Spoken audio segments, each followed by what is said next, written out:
The notification bell was louder than their mother's voice. Aisha and Kemi lay side by side on the mattress, phones warm in their palms, mesmerized by the 37 likes that had turned into 300 in an hour. Lagos hummed outside, downfall horns, generator thrum, street vendors calling. Inside their small flat, the girls chased a different rhythm, trends, reels, filters, the next laugh that might make them famous. School uniforms hung forgotten, rice on the stove had long gone cold. Their father called from downstairs about a bill, their mother asked who would sweep. The twins promised they'd do it after just one more post. Promises, for now, lived between notifications. The twins learned the rules of the algorithm faster than they learned fraction multiplication. Aisha edited camera angles, Kemi choreographed dances that could be learned in 23 seconds. Each clip was a small offering to the vast unseen audience. Every like rearranged their moods, glowing when numbers rose, dull when posts flopped. At school, lunchtime was scavenged for content time, lockers used as sets, labs filmed as study with me scenes. Homework became background noise. When a teacher asked about an assignment, Kemi smiled, distracted, Aisha fumbled for an excuse. They felt above consequences, invisible until they weren't. A micro-influencer reached out, a collab that smelled like validation. The girls celebrated with cheap soda and dreams of sponsored outfits. They stayed up late scripting brand-friendly moments and practicing lines as if the sponsor were God. The applause from strangers filled a vacuum that home always had, the quiet somewhere between chores and affection. But little things frayed.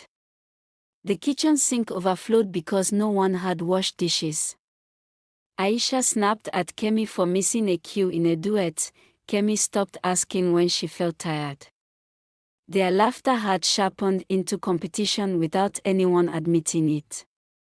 Attendance slid. Teachers noticed empty desks and half-finished tests. At home, Mom sighed at the notice on the homeschool portal and hugged the printed timetable like a prayer.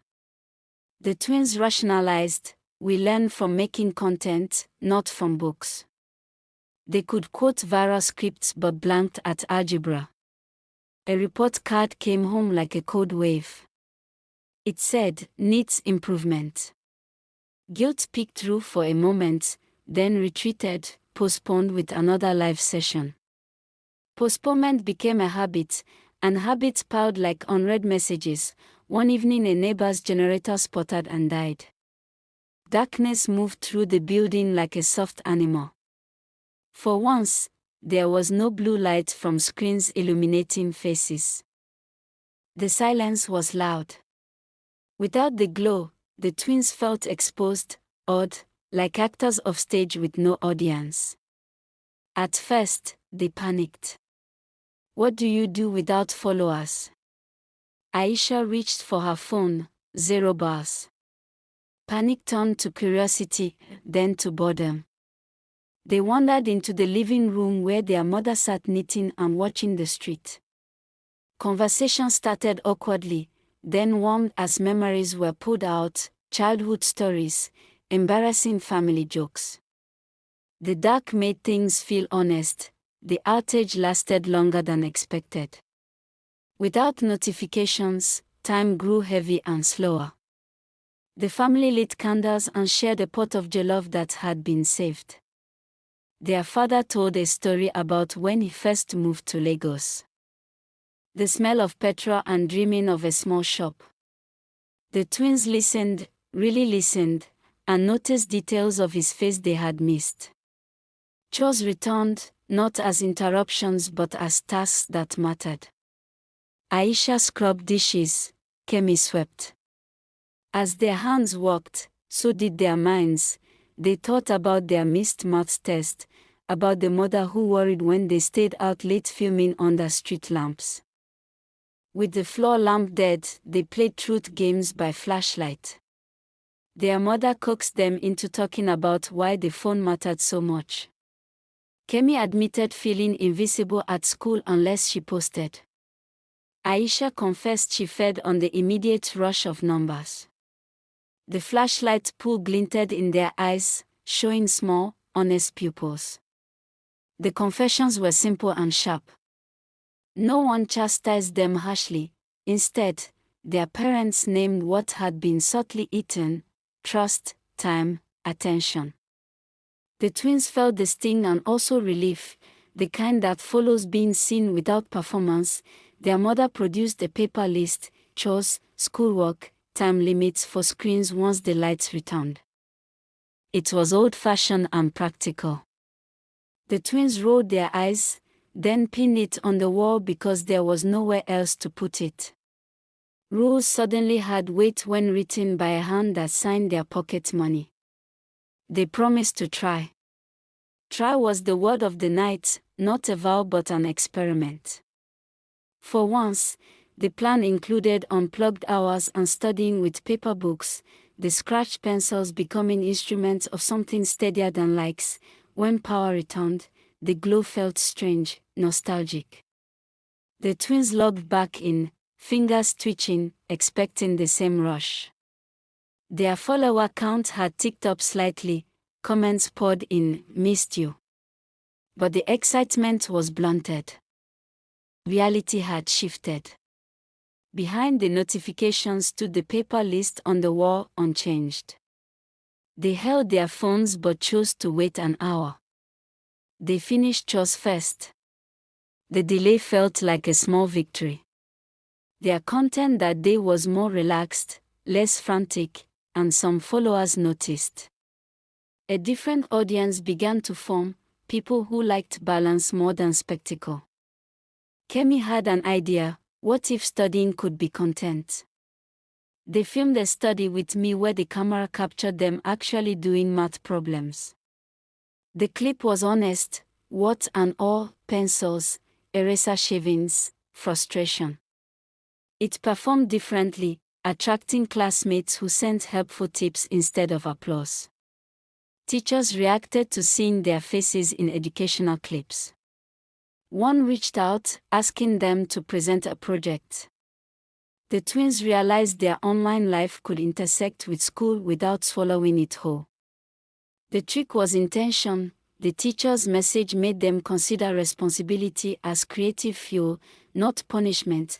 From the day of that school invitation, something unexpected began unfolding, something that would test not only the twins' love for content creation, but their sense of purpose, identity, and community. It started when the school counselor introduced them to the Lagos Youth Heritage Festival, a competition created to help young people rediscover forgotten lessons of character, integrity, and community responsibility, all through storytelling. Unlike typical talent shows, this one required depth. Each participant had to document a real person, place, or tradition that was fading from Lagos life. No flashy transitions, no risky trends, no viral stunts, just truth, raw, human, grounded. At first, the twins weren't sure. Would their audience even care? Would such slow, grounded stories ruin their momentum? But something in the silence after the outage, something in their parents' faces, something in the calm of studying together, nudged them. They decided to try. Lagos is full of noise, but hidden beneath that noise are people who carry stories with their hands. There was Madam Nkiru, the last basket weaver in their district; Uncle Ademu, a shoemaker whose tools were older than their father; Mama Sorotu, the storyteller who sat under the flame tree every market day.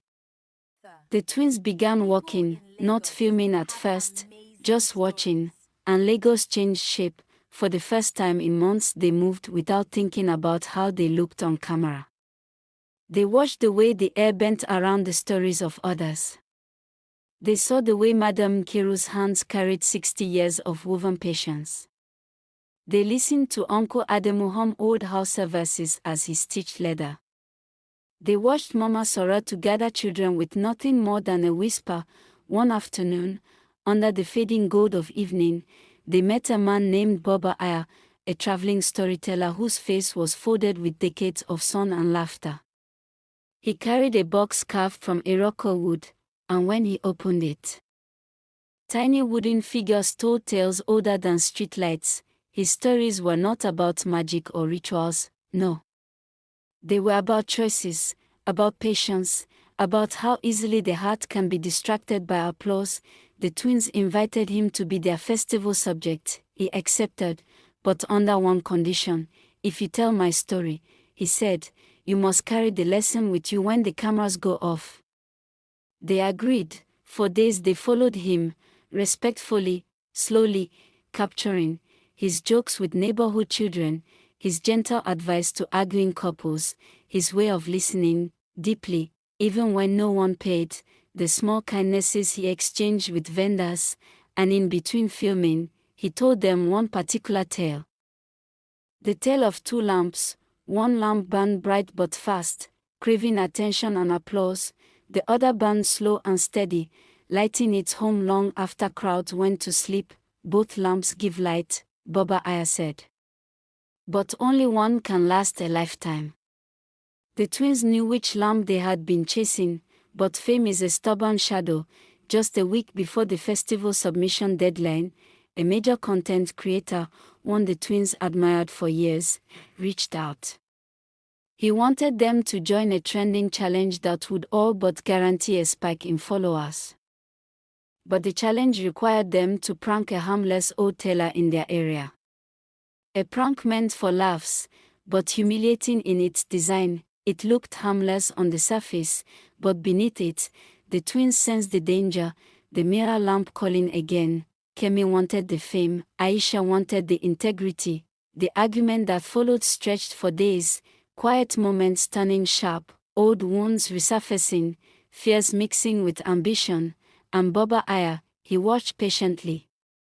Only when they came to him for advice did he speak. Whatever your choice, let it be a choice you can defend in 10 years.